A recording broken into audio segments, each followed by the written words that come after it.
മദീനത്ത് അങ്ങനെ ജന്നത്തുൽ ബഖീലൂടെ നമ്മളിങ്ങനെ കടന്നു പോകുമ്പോൾ അങ്ങനെ നടന്ന് അങ്ങ് പോകുമ്പോൾ ഒരു ചെറിയ ഒരു ഗ്രില്ലിങ്ങനെ ഇട്ടിട്ടുണ്ട്, ഒരു ചെറിയ കമ്പി കെട്ടിയൊരു ഖബർ കാണാം. പേരൊന്നും അവർ എഴുതി വെച്ചിട്ടില്ല.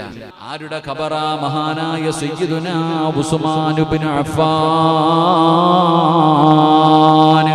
റളിയല്ലാഹു തആല അൻഹു.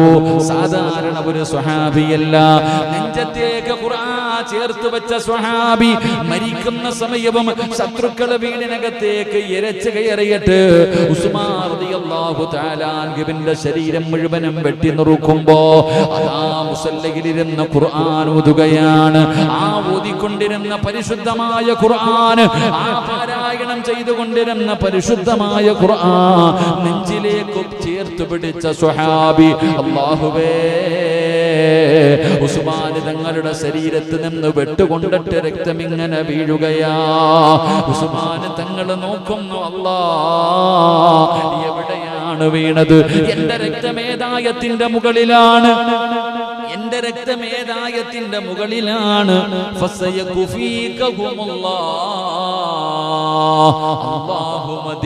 അല്ലാഹുമദി, ഈ ആയത്തിന്റെ മുകളിലാണ് ഉസ്മാൻ റളിയല്ലാഹു തആല അൻഹുവിന്റെ രക്തം ഇങ്ങനെ വീഴുന്നത്. ഖുർആൻ ഹൃദയത്തിലേക്ക് ചേർത്ത് പിടിച്ച സ്വഹാബി ഉസ്മാൻ റളിയല്ലാഹു തആല അൻഹു പറയുകയാ, ഖൈറുക്കും മൻ തഅല്ലമൽ ഖുർആന വഅല്ലമാ. അല്ലാഹുവേ, നബി തങ്ങൾ പറയുകയാണ്, അല്ലാഹുവിന്റെ റസൂൽ പറയുകയാണ്, ഖുർആൻ പഠിക്കുകയും അത് പഠിപ്പിക്കുകയും ചെയ്യുന്നവനാണ് നിങ്ങളിൽ വെച്ച് ഏറ്റവും വലിയ ഉത്തമനെന്ന് നബി മുഹമ്മദ് മുസ്തഫ സല്ലല്ലാഹു അലൈഹി വസല്ലമ തങ്ങൾ പഠിപ്പിക്കുമ്പോ, എടോ പ്രായപൂർത്തിയായ ബുദ്ധിയുള്ള ഏതൊരു മുസ്ലിം ആണാകട്ടെ പെണ്ണാകട്ടെ, നിന്റെ ജോലിയാണ് ഇൽമു പഠിക്കണം, നിന്റെ കടമയാണ് ഖുർആൻ പഠിക്കണം, അത് നിന്റെ ബാധ്യതയാണ്, അത് നിന്റെ കടമയാണ്. അറിയില്ല എന്ന് നിനക്ക് പറയാൻ കഴിയില്ല. കാരണം മദ്രസയിലെ മാത്രമല്ല, കുട്ടികളെ മാത്രമല്ല ഖുർആൻ പഠിപ്പിക്കുന്നത്, ഏത് മനുഷ്യനും പഠിക്കാമല്ലോ, അതിനുള്ള സൗകര്യമെന്നുണ്ടല്ലോ. 10ാം ക്ലാസ്സിൽ പരാജയപ്പെട്ട 50 വയസ്സുള്ളവനും പരീക്ഷ എഴുതാനുള്ള സൗകര്യമുണ്ടല്ലോ, ഇംഗ്ലീഷ് പഠിക്കാൻ സൗകര്യമുണ്ടല്ലോ. എന്റെ പ്രിയപ്പെട്ടവർ, അല്ലാഹുവിന്റെ വിശുദ്ധമായ ഖുർആൻ പള്ളികളിൽ ഫ്രീ ആയിട്ട് ഉസ്താദന്മാര് പഠിപ്പിക്കുന്നല്ലോ. അതുകൊണ്ട് സഹോദരാ, ഖുർആൻ പഠിക്കൽ ഖുർആനിനോടുള്ള ബാധ്യതയാ. മൂന്നാമതായിട്ട് മഹാനായ നബി മുഹമ്മദ് മുസ്തഫ സല്ലല്ലാഹു അലൈഹി വസല്ലമ തങ്ങൾ പറയുകയാ, ഖുർആനിനോടുള്ള മൂന്നാമത്തെ ബാധ്യത എന്തെന്നറിയുമോ? വിശുദ്ധ ഖുർആനിന്റെ ആശയവും വിശദീകരണവും നീ പഠിക്കണം. വെറുതെ മസലുഹും കമസലിൽ ഹിമാരി യഹ്മിലു അസ്ഫാറാ. ഉസ്താദ് എന്തൊക്കെയോ പറയുന്നു, കേൾക്കുന്നുണ്ട്, ചിന്തിക്കുന്നില്ല. വെറുതെ ഇറച്ചി കോഴിയെ പോലെ നടന്നാ പോരാ, ചിന്തിക്കണം സഹോദരാ. വഇദാ അഖദല്ലാഹു മീസാകല്ലദീന ഊതുൽ കിതാബ ലയുസബ്ബിതുന്ന ലിന്നാസ് വലാ തഖ്തുമൂനഹു. അല്ലാഹുവിന്റെ പരിശുദ്ധമായ ഖുർആൻ, അല്ലാഹുവിന്റെ വിശുദ്ധമായ ഖുർആൻ ജനങ്ങൾക്ക് വിവരിച്ചു കൊടുക്കണമെന്നും നിങ്ങൾ മറച്ചു വെക്കരുതെന്നും അല്ലാഹു കരാറ് വാങ്ങിയ സന്ദർഭം ഖുർആൻ പറയുകയാ. ചിന്തിക്കടോ സഹോദരാ, അല്ലാഹുവിന്റെ പരിശുദ്ധമായ ഖുർആൻ എന്താണ് പറയുന്നതെന്ന് നീ ഒന്ന് ചിന്തിച്ചു നോക്ക്. വഅൻസൽനാ ഇലൈക ദിക്റ ലിയുസബ്ബിന അല്ലാഹുവിന്റെ ഖുർആൻ അവിടെ പറയുകയാ, വഅൻസൽനാ ഇലൈക ദിക്റ, പരിശുദ്ധമായ ഖുർആൻ അവിടെ പറയുന്നു, മാ നുസില ഇലൈഹിം വലഅല്ലഹും യതഫക്കറൂൻ. അവർക്ക് ചിന്തിക്കുന്നതിന് വേണ്ടിയാണ് നാം പരിശുദ്ധമായ ഖുർആൻ ഇറക്കിയത്. നീ ചിന്തിക്കുന്ന ഖുർആൻ പറയുകയാണ്. എന്താണ് അല്ലാഹു ഇതിനകത്ത് പറയുന്നത്? ഓരോ ആയത്തിന്റെ അകത്തും പഠിക്കാനും ചിന്തിക്കാനും നന്നാകാനും മനസ്സിലാക്കാനും സത്യമേത് അസത്യമേത് മോശമേത് നന്മയേത് ഖുർആൻ അവിടെ നിന്ന് വിവരിച്ചു തരുമ്പോ എന്തുകൊണ്ട് നാം മനസ്സിലാക്കാൻ തയ്യാറുന്നില്ല? എല്ലാ ജനങ്ങളും അല്ലാഹുവിന്റെ വേദഗ്രന്ഥം അതിന്റെ വിവരണം മനസ്സിലാക്കണമെന്ന് ഈ ആയത്തിൽ നിന്ന് നമുക്ക് പഠിക്കാം. അള്ളാഹുവിന്റെ പരിശുദ്ധമായ ഖുർആനിന്റെ ആയത്തുകളുടെ അർത്ഥം നമ്മൾ പഠിക്കണം. അള്ളാഹു നമുക്ക് ഈമാൻ നൽകുമാറാകട്ടെ. എന്റെ പ്രിയപ്പെട്ട സഹോദരങ്ങളെ, ലോകത്ത് ആദ്യമായിട്ട് ഭൂമിയിലേക്ക് മഴ ആദ്യമായി വർഷിച്ചത് ഒരു മുഹറം മാസത്തിലാണ്. എന്റെ പ്രിയപ്പെട്ടവരെ, ലോകത്ത് ആദ്യമായിട്ട് ആകാശത്ത് നിന്ന് ഭൂമിയിലേക്ക് മഴത്തുള്ളികൾ പെയ്തിറങ്ങിയത് ഒരു മുഹറം 10-നായിരുന്നു എന്ന് മഹാനായ നബിയുനാ റസൂലുള്ളാഹി സ്വല്ലല്ലാഹു അലൈഹി വസല്ലം വഅവ്വലു യൗമൻ നുസില ഫീഹിൽ മത്റു മിനസ് സമാഅ യൗമ ആശൂറാ. എന്റെ പ്രിയപ്പെട്ടവരെ, ലോകത്ത് ആദ്യമായിട്ട് മഴ പെയ്തത് എന്റെ പ്രിയപ്പെട്ടവരെ ഒരു മുഹറം 10-നായിരുന്നു. അപ്പൊ അങ്ങനെയുള്ള ആ മുഹറം മാസത്തിൽ ജനങ്ങൾ വല്ലാതെ പ്രയാസപ്പെട്ടുകൊണ്ടിരിക്കുന്നു. മഴയും വെള്ളപ്പൊക്കമൊക്കെ കാരണം വാർത്താ ചാനലുകൾക്ക്, മൊബൈലാകട്ടെ, പത്രമാധ്യമങ്ങളാകട്ടെ, ഏതെടുത്തു നോക്കിയാലും ഉരുൾപൊട്ടലിന്റെയും സൂക്ഷ്മതയും റെഡ് അലർട്ടും ഒക്കെ ഇങ്ങനെ പ്രഖ്യാപിച്ചുകൊണ്ടിരിക്കുന്ന സാഹചര്യം. ഡാമുകളൊക്കെ തുറന്നുകൊണ്ടിരിക്കുന്നു. എന്റെ പ്രിയപ്പെട്ടവരെ, അത് മാത്രമല്ല, ഭൂമിയിലേക്ക് ആദ്യമായി റഹ്മത്ത് ഇറങ്ങിയതും ആശൂറാഇന്റെ ദിവസമാണ്.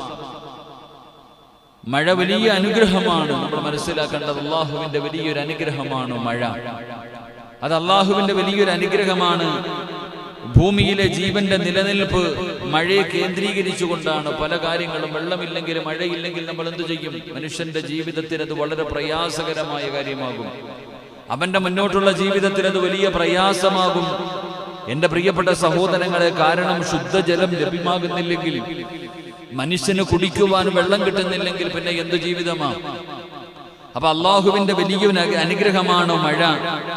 വിശുദ്ധ ഖുർആൻ മഴയെ കാരുണ്യമായിട്ടും ഭൂമിയുടെ ജീവനായിട്ടും എന്റെ പ്രിയപ്പെട്ടവരെ ബർക്കത്തായിട്ടൊക്കെ അള്ളാഹുവിന്റെ വിശുദ്ധമായ ഖുർആൻ അവിടുന്ന് മഴയെ നമുക്ക് വിശേഷിപ്പിക്കുന്നുണ്ട്. അള്ളാഹുവിന്റെ ഖുർആൻ പറയുന്നു, وهو الذي ينزل الغيث من بعد ما قنطوا وينشر رحمته وهو الولي الحميد. മഴയെക്കുറിച്ച് അല്ലാഹു സുബ്ഹാനഹു വ തആല എന്റെ പ്രിയപ്പെട്ട സഹോദരങ്ങളെ, ഖുർആനിലൂടെ അല്ലാഹു പറയുന്നത് കാരുണ്യമാണ്, മനുഷ്യന്റെ നിലനിൽപ്പിന്, അവന്റെ ജീവനും അതുപോലെ തന്നെ ബർക്കത്തുമാണെന്നൊക്കെ പരിശുദ്ധമായ ഖുർആൻ അവിടുന്ന് മഴയെ വിശേഷിപ്പിക്കുക. നമ്മൾ ഇന്ന് മഴ കാരണം വളരെ പ്രയാസപ്പെട്ടുകൊണ്ടിരിക്കുകയാണ്. എന്നാൽ അള്ളാഹുവിന്റെ വിശുദ്ധമായ ഖുർആൻ അവിടുന്ന് പറയുന്നു, വല്ലാഹു അൻസല മിനസ് സമാഇ മാഅൻ ഫഅഹ്യാ ബിഹിൽ അർള ബഅദ മൗതിഹാ ഇന്ന ഫീ ദാലിക ലആയാതിൻ ലിഖൗമി യസ്മഊൻ. അള്ളാഹുവിന്റെ അനുഗ്രഹമാണ് മഴ. അത് എപ്പോഴാ പെയ്യുന്നത്? അത് അള്ളാഹുവിന് മാത്രമേ അറിയൂ. ഇന്നല്ലാഹ ഇൻദഹു ഇൽമുസ് സആ വയുനസ്സിലുൽ ഗൈസ. പരിശുദ്ധമായ ഖുർആൻ പറയുന്നു, അത് മഴയെന്ന് പറയുന്നത് അള്ളാഹുവിന്റെ അനുഗ്രഹമാണ്. അത് എപ്പോഴാണ് പെയ്യുന്നത്? അത് അള്ളാഹുവിന് മാത്രമേ അറിയൂ എന്ന് വിശുദ്ധ ഖുർആൻ. അപ്പൊ എന്റെ പ്രിയപ്പെട്ട സഹോദരങ്ങളെ, അള്ളാഹുവിന്റെ റഹ്മത്തും ജനങ്ങൾക്ക് ജീവിക്കുവാനുള്ള ശുദ്ധജലം അത് വലിയൊരു കാരുണ്യമാണ്, അതൊരു വലിയ നിഅമത്താണ്. അതിലുപരിയായി അതൊരു ബറക്കത്താണെന്ന് പരിശുദ്ധമായ ഖുർആൻ പരിചയപ്പെടുത്തുമ്പോ, മറ്റൊരു ഭാഗത്ത് അല്ലാഹു സുബ്ഹാനഹു വ തആല മഴയെന്ന് പറയുന്നത് പരീക്ഷണവും ദുരിതവും ആകാറുണ്ട് ചില സമയങ്ങളിൽ. ഈ അള്ളാഹുവിന്റെ റഹ്മത്ത് ചില സമയത്ത് വലിയ പ്രയാസമാകാറുണ്ട്. അതുകൊണ്ട് തന്നെ ശക്തമായ കാറ്റ് വരുമ്പോൾ ഇത് പരീക്ഷണമാകുമോ എന്നതിന്റെ പേരിൽ നബി സല്ലല്ലാഹു അലൈഹി വസല്ലമ തങ്ങൾ ഭയന്നുകൊണ്ട് ദുആ ചെയ്യുമായിരുന്നു. മഴയെന്ന് പറയുന്നത് അള്ളാഹുവിന്റെ അനുഗ്രഹമാണ്. പക്ഷെ ചില സമയത്ത് മഴ നമുക്ക് പരീക്ഷണമാകാറുണ്ട്, അത് വലിയ ഒരു ശിക്ഷയാകാറുണ്ട്. അതുകൊണ്ട് തന്നെ നബി സല്ലല്ലാഹു അലൈഹി വസല്ലമ തങ്ങൾ കാർമേഘങ്ങൾ കടന്നു വരുമ്പോൾ, വലിയ കാറ്റടിക്കുന്ന സമയത്ത്, പ്രകൃതിയിൽ മാറ്റമുണ്ടാകുന്ന സമയം, നബി സല്ലല്ലാഹു അലൈഹി വസല്ലമ തങ്ങൾ കാന റസൂലുള്ളാഹി സല്ലല്ലാഹു അലൈഹി വസല്ലം ഇദാ കാന യൗമുർ റീഹ വൽ അനം ഉരിഫ ദാലിക ഫീ വജ്ഹിഹി. അല്ലാഹുവിന്റെ പ്രവാചകൻ സല്ലല്ലാഹു അലൈഹി വസല്ലമ തങ്ങൾ അവിടുന്ന് എന്റെ പ്രിയപ്പെട്ടവരെ കാറ്റടിക്കുമ്പോൾ, ഭൂമിയുടെ പ്രകൃതം, ഈ കാണുന്ന ആകാശത്തിന്റെ പ്രകൃതങ്ങൾ മാറുമ്പോൾ അള്ളാഹുവിന്റെ റസൂൽ ഭയന്നുകൊണ്ട് ഇവിടുന്ന് ദുആ ചെയ്യുമായിരുന്നു. അള്ളാഹുവിന്റെ റസൂൽ സല്ലല്ലാഹു അലൈഹി വസല്ലമ തങ്ങൾ ഇവിടുന്ന് ദുആ ചെയ്തു. അതിന്റെ കാരണം എന്താണ്? ലോക ചരിത്രത്തിൽ മഴ ഏറ്റവും വലിയ ദുരന്തമായി മാറിയ നൂഹ് നബി അലൈഹിസ്സലാമിന്റെ കാലഘട്ടത്തിലാണ് എന്ന് എന്റെ പ്രിയപ്പെട്ടവരെ ചരിത്രങ്ങൾ പറയുകയാ. ഈ മഴ, ഈ വെള്ളം, ഇത് ലോകത്തെ ഏറ്റവും വലിയ വെള്ളപ്പൊക്കമുണ്ടാക്കി മഹാനായ ശൈഖുൽ അംബിയ നൂഹ് നബി അലൈഹിസ്സലാമിന്റെ കാലഘട്ടത്തിൽ തൂഫാൻ എന്ന് പറയുന്ന ജലപ്രളയം. എന്റെ പ്രിയപ്പെട്ടവരെ, ആ മഹാദുരന്തത്തിൽ നിന്ന് രക്ഷപ്പെട്ടുകൊണ്ട് ജനങ്ങൾ കടന്നു വന്നത് ഒരു മുഹറം 10-നായിരുന്നു എന്ന് ചരിത്രം പഠിപ്പിക്കുകയാണ്. അപ്പൊ ഞാൻ പറഞ്ഞു വന്നത്, എന്റെ പ്രിയപ്പെട്ട സഹോദരങ്ങളെ, അള്ളാഹുവിന്റെ ഒരുപാട് അനുഗ്രഹങ്ങൾ കൊണ്ട് നിറച്ച ഒരു മാസത്തിലാണ് ഞാനും നിങ്ങളും ഉള്ളത്. ആ മുഹറം 10-ലേക്കാണ് ഞാനും നിങ്ങളും കാലെടുത്ത് വെക്കാനുള്ള തയ്യാറെടുപ്പുകൾ നടത്തിക്കൊണ്ടിരിക്കുന്നത്. അതുപോലെ തന്നെ ഈ മുഹറം 10-നാണ് ലോകത്ത് ആദ്യമായിട്ട് മഴ പെയ്തത്. അപ്പൊ ആ മഴയുടെ പ്രയാസത്തിൽ ജനങ്ങൾ വല്ലാതെ ബുദ്ധിമുട്ടിക്കൊണ്ടിരിക്കുകയാ. അള്ളാഹു ഈ മഴയ്ക്കൊക്കെ ഒരു സമാധാനം നൽകി അനുഗ്രഹിക്കുമാറാകട്ടെ. അള്ളാഹു അതിനൊക്കെ ഒരു ശമനം നൽകി അനുഗ്രഹിക്കുമാറാകട്ടെ. സർവ്വതം നഷ്ടപ്പെട്ടു പോയവർ അള്ളാഹു എല്ലാവരുടെയും എല്ലാവിധ പ്രയാസങ്ങളും അള്ളാഹു മാറ്റി തരുമാറാകട്ടെ. എന്റെ പ്രിയപ്പെട്ട സഹോദരങ്ങളെ, മുഅ്മിനീങ്ങളെ, നമ്മളെല്ലാവരും അള്ളാഹുവിന്റെ വിശുദ്ധമായ ഖുർആൻ പാരായണം ചെയ്യുന്നവരാ. ഓരോ ദിവസവും അള്ളാഹുവിന്റെ ഖുർആനിന്റെ എത്രയോ ആയത്തുകൾ നമ്മൾ കേൾക്കുന്നു, പഠിക്കുന്നു. എന്റെ പ്രിയപ്പെട്ടവരെ, നാം എന്നാൽ ആ പരിശുദ്ധമായ ഖുർആൻ മനസ്സിലാക്കാൻ ഞാനും നിങ്ങളും തയ്യാറാകുന്നില്ല. ജനങ്ങൾക്കൊരു മാർഗദർശനമായിട്ടും നേർവഴി കാട്ടുന്നതും സത്യവും അസത്യവും തിരുത്തി തരുന്നതിന് വേണ്ടിയാണ് പരിശുദ്ധമായ ഖുർആൻ അള്ളാഹു ഇറക്കിയിരിക്കുന്നത്. അള്ളാഹുവിന്റെ കലാം, ആ പരിശുദ്ധമായ കലാം, ആ വേദഗ്രന്ഥം അള്ളാഹു നമുക്ക് അവതരിപ്പിച്ചു തന്നിരിക്കുന്നത് എന്റെ പ്രിയപ്പെട്ടവരെ ജനങ്ങൾക്ക് മാർഗദർശനമാകാൻ, എന്റെ പ്രിയപ്പെട്ടവരെ ജനങ്ങൾക്ക് ഹിദായത്തിന്റെ വഴിയിലേക്ക് സഞ്ചരിച്ചു വരാൻ, സത്യമേത് അസത്യമേത് എന്നും മനസ്സിലാക്കി കൊടുക്കുന്നതിന് വേണ്ടിയാണ് അള്ളാഹു പരിശുദ്ധമായ ഖുർആൻ ഇറക്കിയത്. അള്ളാഹുവിന്റെ കലാം പറയുന്നു, ശഹ്റു റമളാനല്ലദീ ഉൻസില ഫീഹിൽ ഖുർആനു ഹുദൻ ലിന്നാസ് വബയ്യിനാതിൻ മിനൽ ഹുദാ വൽ ഫുർഖാൻ.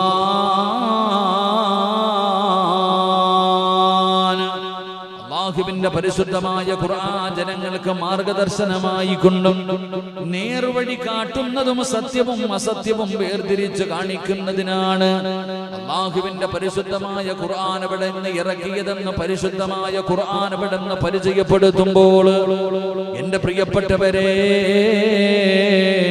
അല്ലാഹുവിന്റെ വിശുദ്ധമായ ഖുർആൻ കേൾക്കലും പാരായണം ചെയ്യലും മാത്രമല്ല, ആ പരിശുദ്ധമായ ഖുർആനിനോട് ചില ബാധ്യതകൾ നമുക്കുണ്ടെന്ന് മഹാനായ നബി മുഹമ്മദ് മുസ്തഫ മഹാനായ നബിയന റസൂലുള്ളാഹി സ്വല്ലല്ലാഹു അലൈഹി വസല്ലമ തങ്ങൾ പറയുന്നു, ഖുർആൻ ഓതലും കേൾക്കലും തൊടലും ഇത് മാത്രമല്ല, പരിശുദ്ധമായ ഖുർആൻ എടുക്കുന്നു. ഇന്ന് സൂറത്തുൽ കഹ്ഫ് ഒക്കെ പാരായണം ചെയ്തു, യാസീനൊക്കെ പാരായണം ചെയ്തു. അല്ലാഹു സ്വീകരിക്കുമാറാകട്ടെ. ഒരുപാട് പേര് ഖത്തം ഓതി വെച്ചിട്ടുണ്ട്, ഉസ്താദെ ദുആ ചെയ്യണം. ഇന്നത്തെ മജ്ലിസിൽ ദുആ ചെയ്യാൻ വേണ്ടി ഖത്തം ഓതി വെച്ചിട്ടുണ്ട്. വാട്സപ്പിലൊക്കെ ഒരുപാട് ഖത്തം. എന്റെ പ്രിയപ്പെട്ടവരെ, ഇതൊക്കെ എന്തിനു വേണ്ടിയാ? എല്ലാ ദിവസവും ഖുർആൻ ഓതുന്നവരില്ലേ? എല്ലാ ദിവസവും അൽഹംദുലില്ലാഹ് 3 ദിവസം 4 ദിവസം അല്ലെങ്കിൽ ഒരാഴ്ചയിൽ ഖത്തം ഓതി തീർക്കുന്നവരില്ലേ? എന്റെ പ്രിയപ്പെട്ട സഹോദരങ്ങളെ, നിങ്ങൾ കേൾക്കേണ്ടത്, അള്ളാഹുവിന്റെ പ്രവാചകൻ സ്വല്ലല്ലാഹു അലൈഹി വസല്ലമ തങ്ങൾ പറയുന്നു, വിശുദ്ധ ഖുർആനിനോട് നമുക്ക് ചില ബാധ്യതയുണ്ടെന്ന് മഹാനായ നബിയന റസൂലുള്ളാഹി സ്വല്ലല്ലാഹു അലൈഹി വസല്ലം. അള്ളാഹു നമുക്ക് പഠിക്കാൻ ഭാഗ്യം നൽകി അനുഗ്രഹിക്കുമാറാകട്ടെ. എന്റെ പ്രിയപ്പെട്ട സഹോദരങ്ങളെ, സമയം എന്താ? എല്ലാം പോയാ? 10 മണിയാണ് ഇൻഷാ അല്ലാഹ്. ഒരുപാട് നേരമൊന്നുമില്ല, പെട്ടെന്ന് നമുക്ക് ദുആ ചെയ്ത് പിരിയണം. അള്ളാഹു ഭാഗ്യം നൽകുമാറാകട്ടെ. കാരണം സമയം വല്ലാതെ കൂടിക്കൊണ്ടിരിക്കുന്നു. ഒന്നാമത് മഴയും വെള്ളപ്പൊക്കവും. ഇനിയിപ്പോൾ ഇത് കഴിഞ്ഞിട്ട് ഞാൻ ഈ മഴയ്ക്കകത്ത് വെള്ളത്തിൽ വീട്ടിൽ പോകണ്ടേ? 9 മണി 9:15 ആകുമ്പോൾ നമ്മൾ റെഡിയായിരിക്കുക ക്ലാസ് തുടങ്ങാൻ വേണ്ടി. ഇനി ആര് വന്നാലും വന്നില്ലെങ്കിലും തുടങ്ങാം ഇൻഷാ അല്ലാഹ്. എല്ലാവരും അവരവരുടെ തിരക്കുകളൊക്കെ കഴിഞ്ഞ് വരണ്ടേ ഇൻഷാ അല്ലാഹ്. അപ്പം അതുകൊണ്ട് ഇൽമെന്ന് പറയുന്നത് അത് വിശക്കുന്നവന് ഭക്ഷണം കൊടുത്തിട്ടല്ലേ ഷൗക്കണ്ണേ കാര്യമുള്ളൂ. നിങ്ങളെന്താ ഇപ്പൊ വെടിയുണ്ടതുപോലെ ഇരിക്കുന്നത്? വിശക്കുന്നവന് ഭക്ഷണം കൊടുത്തിട്ടല്ലേ കാര്യമുള്ളൂ. വയറ് നിറഞ്ഞിരിക്കുന്നവന് കൊടുത്തിട്ട് വല്ല കാര്യമുണ്ടോ? ഒരു കാര്യം. അപ്പൊ അതുകൊണ്ട് കേൾക്കേണ്ട, അൽഹംദുലില്ലാഹ്, നമ്മുടെ ഇൽമിന്റെ ഈ മജ്ലിസ് എന്റെ പ്രിയപ്പെട്ട സഹോദരങ്ങൾ 98 എണ്ണമായി. വല്ല അറിയോ? നമ്മുടെ ഈ പായിപ്പാട് പള്ളിക്കകത്ത് വെച്ചുകൊണ്ട് നമ്മുടെ പള്ളിയുടെ പണിയുമായി ബന്ധപ്പെട്ടുകൊണ്ട് അൽഹംദുലില്ലാ നമ്മൾ ലോക്ക്ഡൌണിന്റെ സമയത്ത് തുടങ്ങിയ ക്ലാസ് 98 ക്ലാസ്സായി 100ാമത്തെ വാർഷികം ആഘോഷിച്ചുകൊണ്ട് നമ്മളിത് നിർത്തും. അല്ലാഹു ഈമാൻ നൽകുമാറാകട്ടെ. 100ാമത്തെ വാർഷികത്തോടു കൂടി ഇൻഷാ അല്ലാഹ് അൽഹംദുലില്ലാ 100 വാർഷികമൊക്കെ ആയില്ലേ അൽഹംദുലില്ലാ. അപ്പോൾ ഇൻഷാ അല്ലാഹ് 2 ക്ലാസ് കൂടെ ഉണ്ട്. അത് കഴിഞ്ഞ് നമുക്ക് സന്തോഷത്തോടെ ഇൻഷാ അല്ലാഹ് പിരിയണം. പിന്നെ ബാക്കിയൊക്കെ അൽഹംദുലില്ലാ വെള്ളിയാഴ്ചത്തെ ജുമാ പ്രസംഗം എല്ലാം മുടക്കും ഇൻഷാ അല്ലാഹ് അൽഹംദുലില്ലാ. മുറ്റത്തെ മുല്ലയ്ക്ക് മണമില്ല എന്ന് പറയണ പോലെ എപ്പോഴും കിട്ടിക്കഴിഞ്ഞാൽ അതിന് വിലയില്ല. ഏതൊരു സാധനവും അമിതമായാൽ അമൃതവും വിഷമാന്ന് പറയുന്നൊരു പഴഞ്ചൊല്ലുള്ളത് പോലെ എപ്പോഴും ആകുമ്പോൾ ഇപ്പൊ തന്നെ ഷാജിയണ്ണം പറഞ്ഞു ഉസ്താദ് പ്രസംഗം റബീഉൽ അവ്വലിൽ വയത് വെക്കണം. ഞാൻ പറഞ്ഞു ആരെ വേണമെങ്കിലും വിളിച്ച് എന്നെ ഒഴിവാക്കിയല്ലേ, നമ്മൾ ഓൾറൗണ്ടോടി കിടക്കുന്നതല്ല. അതുകൊണ്ട് എൻ്റെ പ്രഭാഷണം കേട്ടുകൊണ്ടിരിക്കുന്ന എൻ്റെ പ്രിയപ്പെട്ട സഹോദരങ്ങളോട് സഹോദരിമാരോട് ഈ 98 ക്ലാസ് മുടങ്ങാതെ കേട്ട ഒരുപാട് പേരുണ്ട്. മുടങ്ങിപ്പോയപ്പോൾ ഉസ്താദേ ഇല്ലയോ എന്ന് ചോദിച്ചവർ, വെള്ളിയാഴ്ച ദിവസം വരുമ്പോൾ ഇന്ന് ക്ലാസ് ഇല്ലേ, ഇന്ന് ലൈവില്ലേ, ഇന്ന് സത്യം പറഞ്ഞാൽ പായിപ്പാട് പള്ളി കർണാടകയിൽ പോകുമ്പോഴും മംഗലാപുരത്ത് പോകുമ്പോഴും പലരും ഇന്നലെ തമിഴ്നാട്ടിൽ നിന്ന് വിളിക്കുമ്പോൾ പോലും പായിപ്പാടിന്റെ പേര് അയക്കുന്നുണ്ട്. അൽഹംദുലില്ലാ നമ്മുടെ പള്ളി എത്ര ഇതായി. അപ്പൊ പലരും അൽഹംദുലില്ലാ നമ്മുടെ പള്ളിക്ക് വേണ്ടി സഹായം. ഇപ്പൊ ഞാൻ സത്യം പറഞ്ഞ വഴുതിനൊക്കെ പോകുമ്പോൾ ചിലര് പായിപ്പാട് പള്ളിക്ക് വേണ്ടി പൈസ തരും. ഞാൻ പറയാം എൻ്റെ പൊന്നാര ചങ്ങാതി ഇത് എൻ്റെ കയ്യിൽ തരില്ലേ, നിങ്ങൾ അക്കൗണ്ടിൽ വല്ല ഇട്ടുകൊണ്ട്. കാരണം ഇത് മേടിക്കാൻ പേടിയാ. കാരണം നമ്മുടെ കയ്യിലിരുന്ന് അങ്ങോട്ടും ഇങ്ങോട്ടും കാണാൻ ഇത് മാറിപ്പോയ അല്ലാഹു ആലം പടച്ചവനെടുത്ത് കണക്ക് പറയണം. അപ്പൊ ഞാൻ പറഞ്ഞത് അൽഹംദുലില്ലാ എൻ്റെ പ്രഭാഷണം കേൾക്കുന്നവരോട് പള്ളിയുടെ പണിയൊക്കെ വാർത്തു എല്ലാം ക്ലിയറായി. പക്ഷേ ഇനി ഞങ്ങൾക്ക് അതിനകത്തേക്ക് കയറണമെങ്കിൽ നിങ്ങളെല്ലാവരും മനസ്സ് വെച്ചാൽ മാത്രമേ കഴിയൂ. ഈ ലൈവ് കേൾക്കുന്ന എല്ലാവരും അവരവരെ കൊണ്ട് കഴിയുന്നത് ഒരു ചാക്ക് സിമെന്റിന്റെ പൈസ വെച്ച് തന്നാൽ പോലും അൽഹംദുലില്ലാ ഇനി ടൈലിടണം, മറ്റുള്ള കാര്യങ്ങളൊക്കെ ചെയ്തു കഴിഞ്ഞാൽ അൽഹംദുലില്ലാ ഞങ്ങൾക്ക് അകത്തേക്ക് ഈ റമളാനിന് മുമ്പൊന്ന് കയറി നിസ്കരിക്കണമെന്നുള്ള വലിയൊരു മോഹം, വലിയൊരു ആഗ്രഹമാണ് ഞങ്ങളുടെ മുന്നിലുള്ളത്. അതുകൊണ്ട് എൻ്റെ പ്രഭാഷണം കേൾക്കുന്നവർ നിങ്ങളെ കൊണ്ട് കഴിയുന്നത് ചെറുതോ വലുതോ ഉസ്താദെ ഞാൻ തന്നു, ഞാൻ മുമ്പ് തന്നതല്ലേ, അതിലൊന്നും നമ്മുടെ കാര്യമില്ല സഹോദര. അതുകൊണ്ട് നമ്മളെ കൊണ്ട് കഴിയുന്നത് അൽഹംദുലില്ലാ നമ്മൾ കൊടുത്തുകൊണ്ടിരിക്കണം. അല്ലാഹു നമുക്ക് ഭാഗ്യം നൽകുമാറാകട്ടെ. അല്ലാഹു നമുക്ക് ഭാഗ്യം നൽകുമാറാകട്ടെ. അവർക്ക് തിരിച്ചു കൊടുക്കാൻ കഴിയുന്നത് എന്ത് മാത്രമേ ഉള്ളൂ, ഈ ദുആ മാത്രമേ ഉള്ളൂ. ജീവിതത്തിൽ ഒരിക്കൽ പോലും ഈ പള്ളിയോ ഈ നാടോ കാണാത്ത ഒരുപാട് പേര് നമ്മുടെ പള്ളിക്ക് വേണ്ടി, എൻ്റെ പ്രിയപ്പെട്ടവരെ എവിടെയെല്ലാം പോയപ്പോൾ നമ്മുടെ പള്ളിക്ക് വേണ്ടി സദക്ക നൽകുന്നവരുണ്ട്. ഒരു സഹോദരൻ തമിഴ്നാട്ടിൽ നിന്ന് വിളിച്ചു, ഉസ്താദേ അദ്ദേഹം പറയുന്നത് ഭാര്യയൊന്നും പറയുന്നത് മനസ്സിലാകണില്ല, എന്നിട്ട് പോലും നമ്മുടെ പള്ളിക്ക് വേണ്ടിയൊക്കെ സംഭാവന തന്ന കാര്യങ്ങൾ പറഞ്ഞുകൊണ്ടിരിക്കുന്നു. അതുകൊണ്ട് അൽഹംദുലില്ലാ എൻ്റെ പ്രിയപ്പെട്ട സഹോദരങ്ങളെ എല്ലാവരോടും ഞാൻ പറയുന്നത് നിങ്ങളെ കൊണ്ട് കഴിയുന്നത് സിറാജിന് വീട് വെക്കാനല്ല, അല്ലെങ്കിൽ ഞങ്ങൾക്ക് വലിയ ആൾക്കാരായിട്ട് കൊണ്ടു നടക്കാനൊന്നുമല്ല, ഞങ്ങളുടെ കുടുംബത്തെ പോറ്റാനല്ല. ഈ ചോദിക്കുന്നത് അല്ലാഹുവിന് സുജൂദ് ചെയ്യുന്ന ഒരു പള്ളിക്ക് വേണ്ടിയാണ്, അല്ലാഹുവിന് സുജൂദ് ചെയ്യുന്ന ഒരു ഭവനത്തിന് വേണ്ടി. അൽഹംദുലില്ലാ ആര് മറന്നാലും ഈ പള്ളി നിങ്ങളെ മറക്കൂല. അതാ പള്ളിയുടെ പ്രതിഫലം. ആര് മറന്നുപോയാലും ഈ പള്ളി നമ്മളെ മറക്കൂല. ഈ പള്ളി നമ്മളെ സ്വർഗത്തിൽ കൊണ്ടുപോകും. അല്ലാഹുവിന് സുജൂദ് ചെയ്യാനുള്ള ഒരു പള്ളിക്ക് വേണ്ടി നിങ്ങളുടെ കയ്യിൽ എന്തുണ്ടോ, നിങ്ങളെ വിചാരിച്ചെന്റെ വലുത് പറഞ്ഞാൽ മാത്രമേ ഇത്, അങ്ങനൊന്നുമില്ല സഹോദരങ്ങളെ സഹോദരിമാരെ. നിങ്ങളുടെ കയ്യിൽ എന്താണോ ഉള്ളത് അൽഹംദുലില്ലാ, അത് ഒരു ചാക്ക് സിമെന്റിന്റെ പൈസയാണെങ്കിലും ഇപ്പൊ ഞങ്ങളെ സംബന്ധിച്ചിടത്തോളം അതിന് വലിയ മഹത്വമുണ്ട്. ഒരു ചാക്ക് സിമെന്റ് വെച്ച് തന്നെ തരാൻ തയ്യാറായാൽ പ്രഭാഷണം കേൾക്കുന്ന ഓരോ വ്യക്തിയും ഒരു ചാക്ക് സിമെന്റ് വെച്ച് തന്നാൽ തന്നെ അൽഹംദുലില്ലാ മതി. നമുക്ക് അൽഹംദുലില്ലാ നമ്മുടെ കാര്യങ്ങൾ നടക്കാനത്. അതുകൊണ്ട് അവനവനെ കൊണ്ട് കഴിയുന്നത് നിങ്ങൾ കൊടുക്ക്. അതിലുപരിയായി ഞാൻ പിരിക്കാൻ വേണ്ടി പറഞ്ഞതല്ല, നിങ്ങളൊക്കെ ദുആ ചെയ്യ്. അൽഹംദുലില്ലാ ഈ പള്ളിയുടെ പണി പരിപൂർണമായി അതിനകത്ത് കയറി നിസ്കരിക്കണമെന്ന് മോഹിക്കുന്ന ആഗ്രഹിക്കുന്ന ഒരുപാട് ഉപ്പമാർ, ഒരുപാട് ഉമ്മമാർ, ഒരുപാട് പേരുടെ വലിയ വലിയ മോഹങ്ങളാണ്, വലിയ ആഗ്രഹങ്ങളാണ്. അതൊക്കെ ഖൈറിലാകുന്നതിന് വേണ്ടി എല്ലാവരും ദുആ ചെയ്യണം. അല്ലാഹു നമുക്ക് ഈമാൻ നൽകി അനുഗ്രഹിക്കുമാറാകട്ടെ. എൻ്റെ പ്രിയപ്പെട്ട സഹോദരങ്ങളെ ഒരു വഴി അടയുമ്പോൾ സത്യം പറഞ്ഞാൽ ഇന്നലെ മുതൽ ടെൻഷനാ ഉസ്താദെ, നാളെ ഒരു 1.5 ലക്ഷം രൂപ വേണം. എൻ്റെ അടുത്ത് ഇന്നലെ രാത്രി മുതൽ പ്രസിഡന്റ് പറഞ്ഞു, ഉസ്താദെ നാളെ സാധനം വരുന്നുണ്ട്, ഇത്തിരി പൈസ കൊടുക്കണം. എന്ത് വഴി? അല്ലാഹു ആലം പടച്ചവൻ. എങ്ങനെ ഓടി ഓടി ഓടി ഗൂഗിൾ പേയിൽ പൈസ ഉണ്ടോ, അവിടെ ഉണ്ടോ, ഇവിടെ ഉണ്ടോ, ഇങ്ങനെ ചോദിച്ചു.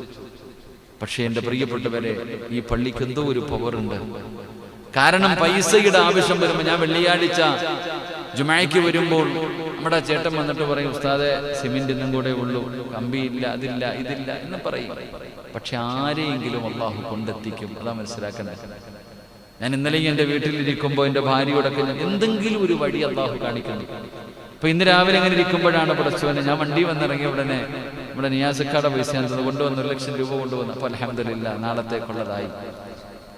ഇന്ന് രാത്രി ലോഡ് വരുമ്പോൾ അവർക്ക് കൊടുക്കാനുള്ള ഏതെങ്കിലും ഒരു വഴിയിലൂടെ അള്ളാഹു ഇങ്ങനെ നമ്മൾക്ക് മുടക്കമില്ലാതെ സഹായിക്കുന്നുണ്ട്. അള്ളാഹു ഒരുപാട് വർഷക്കാലം 125 വർഷക്കാലം സുജൂദ് ചെയ്ത ഒരു സ്ഥലമല്ലേ സഹോദര. 125 എനിക്ക് തോന്നുന്നു അന്ന് ജീവിച്ചിരുന്നവരൊന്നും കാണില്ലെന്ന്. ആരും 125 വർഷം പഴക്കമുള്ള ഒരു പള്ളി, അൽഹംദുലില്ലാ. അപ്പൊ അത്രയും വർഷമായി സുജൂദ് ചെയ്യുന്ന ഒരു സ്ഥലം, അത്രയും പുണ്യമില്ലേ സഹോദരങ്ങൾ. അതുകൊണ്ട് നമ്മളൊരു നല്ല രീതിയിൽ മനസ്സ് വെച്ചൊരു നല്ല ദുആ ഈ മജ്ലിസിൽ. ഇപ്പോൾ ഒരു സഹോദരി വിളിച്ചിട്ട് പറഞ്ഞു, ഉസ്താദേ പ്രസവം കഴിഞ്ഞു, കുഞ്ഞിന് വളരെ സീരിയസ് ആണ്, തിരിച്ചു കിട്ടില്ല എന്ന് പറയുന്നു. ഉസ്താദ് ദുആ ചെയ്യാൻ ഈ മജ്ലിസിൽ വെച്ചുകൊണ്ട് അല്ലാഹു സുബ്ഹാനഹു വ തആല ആ കുഞ്ഞിനെ അല്ലാഹു രക്ഷപ്പെടുത്തി കൊടുക്കുമാറാകട്ടെ. ആ കുടുംബത്തിന്റെ പ്രയാസങ്ങൾ അല്ലാഹു മാറ്റി കൊടുക്കുമാറാകട്ടെ. അല്ലാഹു സമാധാനം നൽകി അനുഗ്രഹിക്കുമാറാകട്ടെ. എൻ്റെ പ്രിയപ്പെട്ട സഹോദരങ്ങൾ, അപ്പോൾ ഓരോ വഴികൾ ഇങ്ങനെ തുറന്നുകൊണ്ടിരിക്കുന്നു. വളരെ പ്രയാസം. നമ്മുടെ ജമാഅത്തിന്റെ മുൻ പ്രസിഡന്റ്, അദ്ദേഹത്തിന്റെ പ്രിയപ്പെട്ട മകൻ റാസി, എൻ്റെ പ്രിയപ്പെട്ട സഹോദരങ്ങളെ വാപ്പ 1,313,000 രൂപയാണ് ഓഫർ ചെയ്തത്. എനിക്ക് എപ്പോഴും ഓർമ്മയുണ്ട്. അള്ളാഹു അദ്ദേഹത്തിന്റെ മണ്ണറ അള്ളാഹു മണിയറയൊക്കെ കൊടുക്കുമാറാകട്ടെ.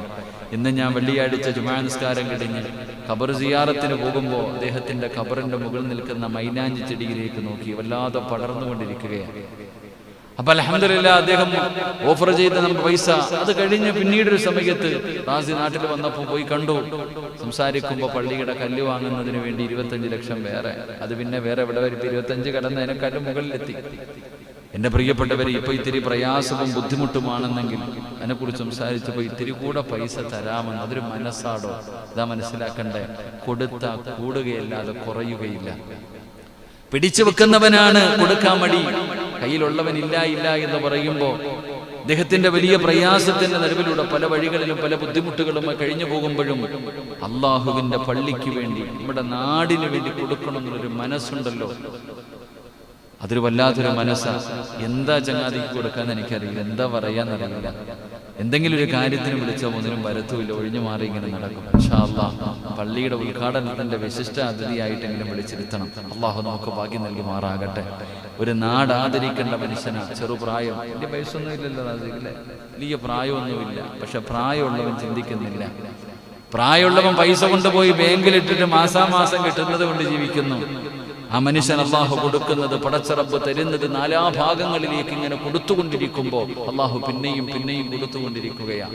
അള്ളാഹു സുബ്ഹാനഹു വ തആല നമ്മുടെ സദഖ അള്ളാഹു സ്വീകരിക്കുമാറാകട്ടെ. നമ്മുടെ പ്രിയപ്പെട്ട നമ്മുടെ ജമാഅത്തിന്റെ സെക്രട്ടറി സംസാരിക്ക, അദ്ദേഹത്തിന്റെ പ്രിയപ്പെട്ട സഹോദരൻ മരണപ്പെട്ടു. അവിടെ പോയി സംസാരിച്ചപ്പോൾ ആയത്തുൽ കുർസിയുടെ മഹത്വം അറിയാം. ആയത്തുൽ കുർസിയുടെ മഹത്വത്തെ കുറിച്ച് പറഞ്ഞപ്പോ ഉസ്താദ് അതിന്റെ മുന്നിൽ വെക്കുന്ന ആയത്തുൽ കുർസി ഏകദേശം 3 ലക്ഷം രൂപ ചെലവാ. 5 ലക്ഷം എങ്ങാണ്ടവരുടെ കുടുംബം തന്നിട്ടുണ്ട് നമുക്ക് പള്ളിക്ക്. അപ്പൊ അതിനോടൊപ്പം ഒരു 3 ലക്ഷം രൂപ കൂടെ അൽഹംദുലില്ലാ അത് വന്നുകൊണ്ടിരിക്കുകയാണ്. അള്ളാഹു അദ്ദേഹത്തിന്റെ കൂടപ്പുറപ്പിന്റെ മണ്ണറ അള്ളാഹു മണിയറയാക്കി കൊടുക്കുമാറാകട്ടെ. ഖബറിനകത്ത് നിന്ന് പെരുന്നാളിന്റെ സന്തോഷമാക്കി കൊടുക്കുമാറാകട്ടെ. അള്ളാഹു അവരുടെ കുടുംബത്തിൽ ആരെല്ലാം മരണപ്പെട്ടു പോയോ മഗ്ഫിറത്തും റഹ്മത്തും നൽകി അനുഗ്രഹിക്കുമാറാകട്ടെ. അപ്പൊ ഓരോ മനുഷ്യനും അവനവനെ കൊണ്ട് കഴിയുന്നത് അൽഹംദുലില്ലാ പള്ളിക്ക് തന്നുകൊണ്ടിരിക്കുന്നുണ്ട്. അള്ളാഹു എല്ലാവർക്കും അർഹമായ പ്രതിഫലം നൽകുമാറാകട്ടെ. അതുകൊണ്ട് എൻ്റെ പ്രിയപ്പെട്ട സഹോദരങ്ങളോട് സഹോദരിമാരോട് 100ാമത്തെ ക്ലാസ്സിലേക്ക് ഞങ്ങൾ അടുത്തുകൊണ്ടിരിക്കുമ്പോൾ എൻ്റെ പ്രിയപ്പെട്ട സഹോദരങ്ങൾ, നിങ്ങളെ കൊണ്ട് കഴിയുന്നത് അൽഹംദുലില്ലാ ആ വലിയ മജ്ലിസിലെ ദുആയല്ലാതെ നിങ്ങൾക്ക് തിരിച്ചു തരാനൊന്നുമില്ല. ആത്മാർത്ഥമായി ദുആ ചെയ്യാം. അള്ളാഹു കബൂലാക്കുമാറാകട്ടെ. നമ്മുടെ പള്ളിക്ക് വേണ്ടി ആരെല്ലാം മനസ്സാ വാച കർമ്മണ ആരൊക്കെ ഈ പള്ളിക്ക് വേണ്ടി എവിടെയെല്ലാം വെച്ച് സഹായിച്ചവരുണ്ടോ അള്ളാഹുവേ നീ എല്ലാവർക്കും സ്വർഗം കൊടുക്കണേ തമ്പുരാനെ. സ്വർഗത്തിന്റെ അവകാശികളിൽ പെടുത്തണേ റഹ്മാനെ. അല്ലാഹുവേ നിന്റെ പള്ളി സ്വർഗത്തിൽ കൊണ്ടുപോകുന്ന വിഭാഗത്തിൽ നീ പെടുത്തണേ അല്ലാ. എന്റെ പ്രിയപ്പെട്ടവരെ, പരിശുദ്ധമായ ഖുർആൻ, അല്ലാഹുവിന്റെ കലാമായ പരിശുദ്ധമായ ഖുർആൻ, ആ ഖുർആനിനോട് നമുക്ക് ചില ബാധ്യതകളുണ്ട്, ചില കടമകളുണ്ട്. എന്റെ പ്രിയപ്പെട്ടവരെ, അതിലെ ഒന്നാമത്തെ കടമ എന്തെന്നറിയുമോ? അല്ലാഹുവിന്റെ വിശുദ്ധമായ ഖുർആനിനോട് ഒരു മനുഷ്യനുള്ള കടമകളിൽ ഒന്നാമത്തെ കടമ എന്തെന്നറിയുമോ? വിശുദ്ധ ഖുർആൻ അല്ലാഹു അവതരിപ്പിച്ചതാണെന്ന് അംഗീകരിക്കുക. അല്ലാഹുവിന്റെ പരിശുദ്ധമായ ഖുർആനിനോടുള്ള കടമകളിൽപ്പെട്ട ഒരു കടമ എന്തെന്നറിയുമോ? ഈ പരിശുദ്ധമായ ഖുർആൻ അത് അല്ലാഹു അവതരിപ്പിച്ചതാണ്, അല്ലാതെ ലോകത്തൊരു മനുഷ്യനും ഒരു സൃഷ്ടിയും അവിടെ നിന്ന് അവതരിപ്പിച്ചതല്ല, മുഹമ്മദ് നബി ഉണ്ടാക്കിയതല്ല. അത് അല്ലാഹുവിന്റെ കലാമാണ്, അത് പരിശുദ്ധമായ ഖുർആൻ, അത് പരിപൂർണമായിട്ട് അല്ലാഹുവിന്റെ ഭാഗത്ത് നിന്ന് വന്നതാണ്. വിശുദ്ധ ഖുർആനിനോടുള്ള ഒന്നാമത്തെ ബാധ്യത അത് അല്ലാഹു അവതരിപ്പിച്ചതാണെന്ന് പരിപൂർണമായി നീ അംഗീകരിക്കണമെന്നുള്ളതാണ്. ഇത് അല്ലാഹുവിന്റെ കലാമാണ്, അല്ലാഹുവിന്റെ അർശിന്റെ ഭാഗത്ത് നിന്ന് പടച്ചവനെ മഹാനായ മുഖറബുൽ അംലാഖ് മലക്ക് ജിബ്രീൽ അലൈഹിസ്സലാം ഏഴാകാശം കടന്ന് മദീനത്തിരിക്കുന്ന മുത്തുനബിയുടെ ചാരത്തേക്ക് കടന്നു വന്നതാണ്. ആ ഖുർആനിന്റെ ആയത്തുകളുമായി അവിടുന്ന് കടന്നു വന്നു അല്ലാഹുവിന്റെ റസൂലിനോട് പറഞ്ഞു കൊടുത്തു. പ്രവാചകൻ അത് സ്വഹാബത്തിന് പഠിപ്പിച്ചു കൊടുത്തു. സ്വഹാബികൾ അത് പഠിച്ചു, എഴുതി വെച്ചു. ആ പരിശുദ്ധമായ കലാം അത് അല്ലാഹുവിന്റെ ഭാഗത്ത് നിന്ന് വന്നതാണ്. വഇന്നഹു ലതനസ്സലു റബ്ബിൽ ആലമീൻ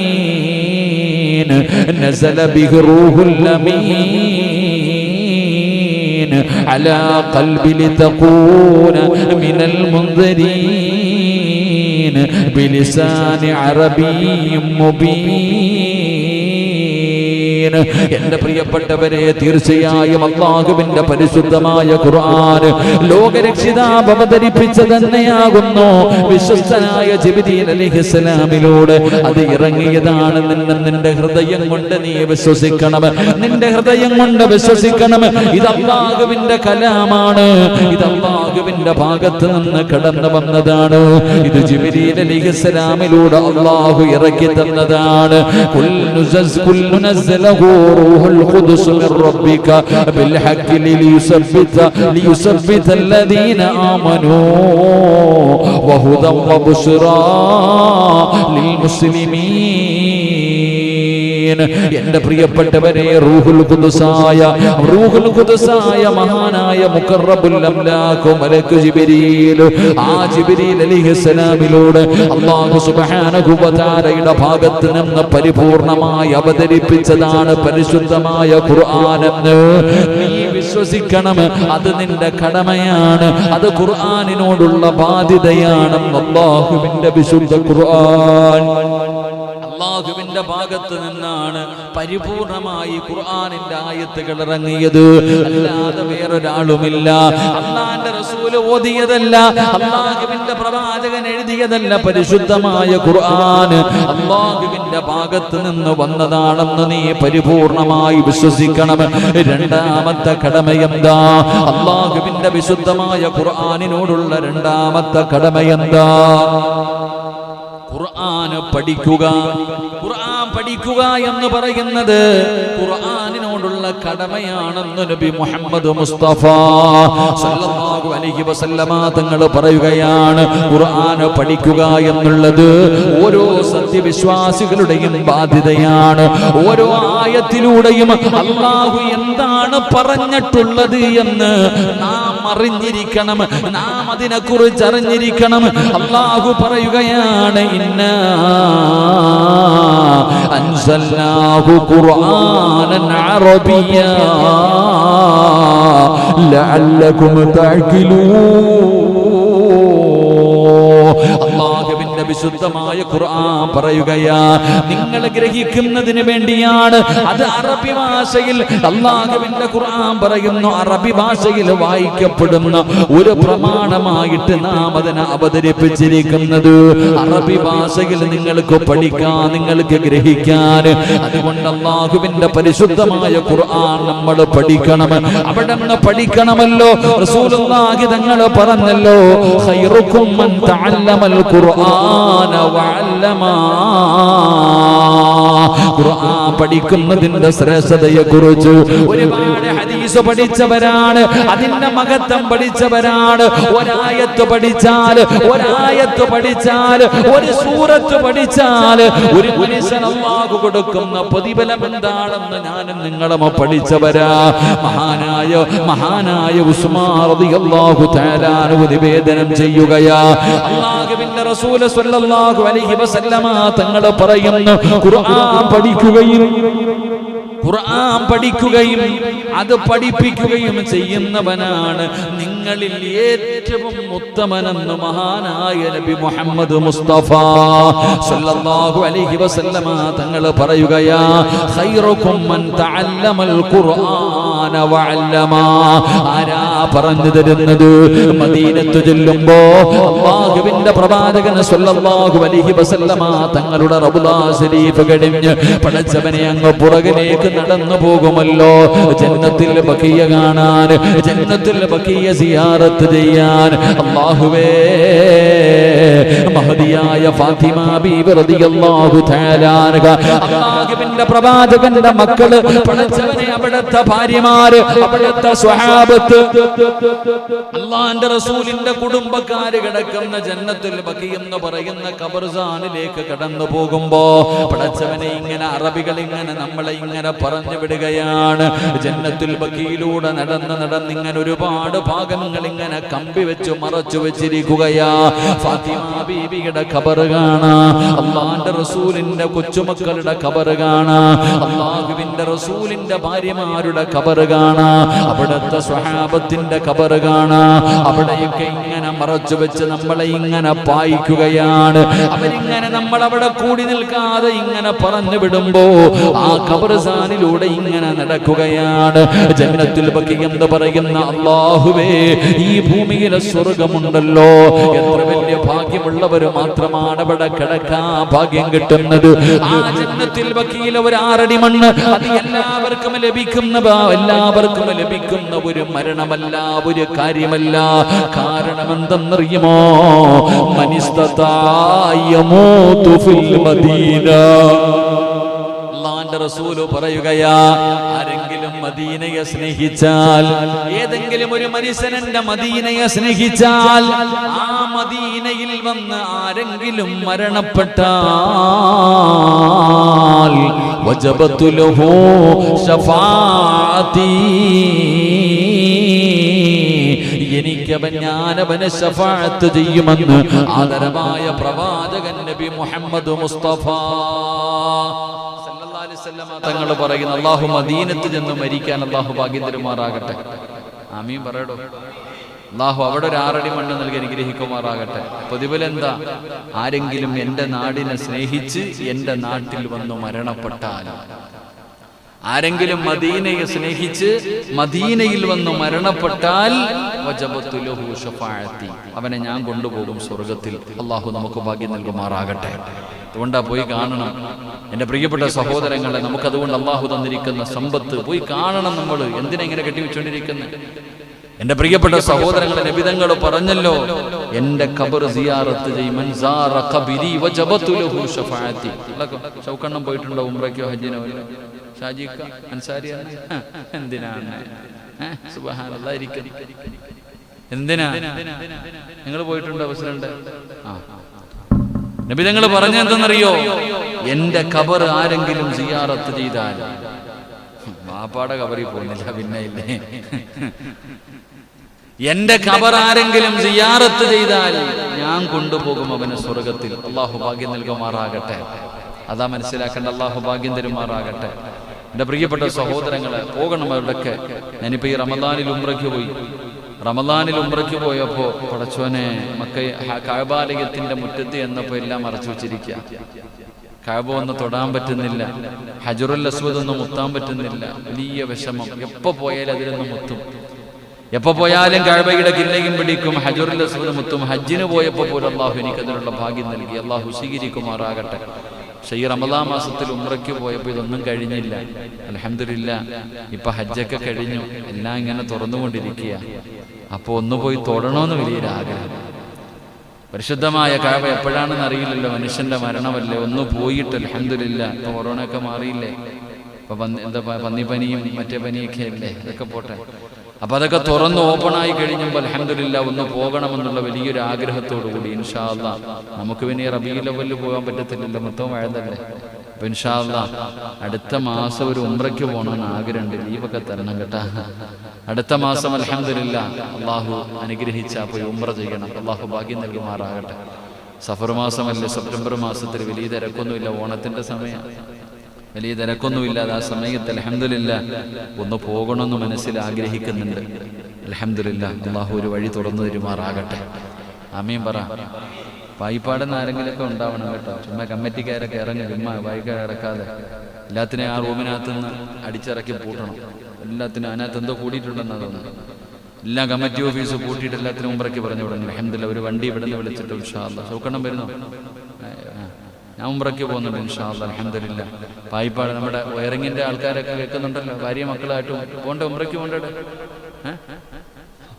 അവർ രണ്ടുപേരുണ്ട്, ഭാര്യയും മക്കളായിട്ട് രണ്ട് പാർട്ണർമാരും ഇൻഷാ അല്ലാഹ് ഉംറയ്ക്ക് പോകാൻ തീരുമാനം. ഈ പായിപ്പാടും തന്നെ ഇപ്പൊ ഏകദേശം 5-6 പേര്, 10 പേര് കാണും ഇൻഷാ അല്ലാഹ്. അൽഹംദുലില്ലാഹ് മതി. അൽഹംദുലില്ലാഹ് പോയി ഉംറ ചെയ്യണം. അല്ലാഹു ഷാജി അണ്ണ 18 ലക്ഷത്തിന്റെ കാറ്, സുബ്ഹാനല്ലാഹ്. നാസറണ്ണന് ഒരു 5-6 പോത്ത് വിറ്റാൽ മതി. നാസറണ്ണൻ അൽഹംദുലില്ലാഹ് ഉംറയ്ക്ക് പോകണം. അല്ലാഹു ഭാഗ്യം നൽകുമാറാകട്ടെ ഇൻഷാ അല്ലാഹ്. അപ്പോൾ അടുത്ത മാസം ഇൻഷാ അല്ലാഹ് സെപ്റ്റംബർ 10-ാം തീയതി എങ്ങാണ്ട് ഇൻഷാ അല്ലാഹ് ഇങ്ങനെ പോകുന്ന രീതിയിൽ കാര്യങ്ങളൊക്കെ ഒന്ന് സെറ്റ് ചെയ്യുന്നുണ്ട്. വലിയ പൈസ ഒന്നുമില്ല. പണ്ടൊക്കെ 50-നോ 45-നൊക്കെ പോയിക്കൊണ്ടിരുന്നു. ഇപ്പൊ അതൊക്കെ മാറിയില്ലേ. ഇപ്പൊ ചോദിക്കുമ്പോ തന്നെ ഒരു ഉസ്താദ് 55 അല്ലേ, ഇപ്പൊ ലക്ഷങ്ങൾ വേണം. അൽഹംദുലില്ലാഹ് ഇപ്പൊ നമ്മൾ കണക്കെടുത്ത് നോക്കുമ്പോ ഒരു 90 രൂപയ്ക്കകത്ത് 80-85 ആ ഒരു ലെവലിൽ ഇൻഷാ അല്ലാഹ് അൽഹംദുലില്ലാഹ് പോയിട്ടൊരു ഉംറ ചെയ്യണമെന്ന് വലിയ ആഗ്രഹമുണ്ട്. ഭാര്യയെ കൂടെ കൊണ്ടുപോകണമെന്നുണ്ട്. ഇപ്പൊ മക്കളെല്ലാം കൂടെ ഇറങ്ങുന്നുണ്ട്. ഒരാളെ കൊണ്ടുപോകാൻ പറ്റത്തില്ല. പോകുമ്പോ ഇപ്പൊ 3 പേര് കൂടെ ആയില്ല. അൽഹംദുലില്ലാഹ് അള്ളാഹു തരുന്നൊരു അവസരമല്ലേ, അള്ളാഹു ഭാഗ്യം തരുമാറാകട്ടെ. ഇപ്പൊ ഇൻഷാ അല്ലാഹ് ഷൗക്കണ്ണം വരുമല്ലേ?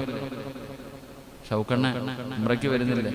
ഷാജിക്കായ നിയ്യത്തങ്ങ് ചെയ്താൽ ബാക്കി റെഡി. പച്ചക്കറി കടയൊക്കെ അവിടെ കിടക്കണേ. കൂടപ്പുറപ്പ് കബറിലെത്തി അല്ലേ, പോയി ചെയ്യണം. അല്ലാഹു ഭാഗ്യം തരുമാറാകട്ടെ. അപ്പൊ നിങ്ങൾ 2 പേരായി, അവർ 4-6 പേരായി ഇപ്പൊ തന്നെ. അൽഹംദുലില്ലാഹ് നമ്മുടെ കൂട്ടത്തിൽ തന്നെ 6 പേരായി. ഈ ചങ്ങാതി കൂടെ ഒന്ന് കൊണ്ടുപോയാൽ മതിയായിരുന്നു ഇൻഷാ അല്ലാഹ്. അല്ലാഹു ഈമാൻ നൽകുമാറാകട്ടെ.